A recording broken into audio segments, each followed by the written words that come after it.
I have to admit something. I've been pretty unmotivated to record this video. And then that made me think this is the perfect time to tell them about the Pratfall Effect. Now, the headline is that the Pratfall Effect is scientifically proven research that you are more likely to be chosen for a job, for a pitch, for a friendship. You're going to be more likable and more likely to be chosen if you have and show a pratfall. Now, a pratfall is an old-fashioned word we don't really use anymore. It essentially means to show that you're not perfect, that you had a mistake, that you messed up, or what I like to call a humility moment. But the key is this pratfall or this humility moment has to be combined with one other thing. So let me take a step back and tell you a little bit about the background. So back in the 1960s, there was this psychologist. His name was Elliot Aronson, and he had a theory that people were more likable, more likely to be chosen if they messed up, if they had a pratfall. And so he set up out to do an experiment.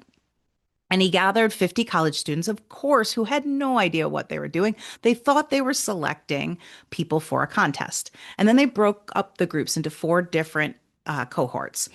They had people who auditioned that were what they said were competent. They got 93% of the answers correct and no flaws, no pratfall. And then the next group, who was also competent, who had about 93% of the answers correct, but had a pratfall. And the pratfall was simple. It was at the end of their interview, they talked about, oh, oops, I just spilled coffee on my shirt. Then they had two other cohorts, ones that were less competent. So these people didn't know as many answers, down in the 30, 40%. And the first one was also perfect, no pratfall. And then the last one wasn't as competent, but had the coffee spilling pratfall. Now, what he found was exactly what he thought. The people selected most were those who were both competent and had the pratfall, meaning that they spilled coffee on their shirt. But here's what's also really important.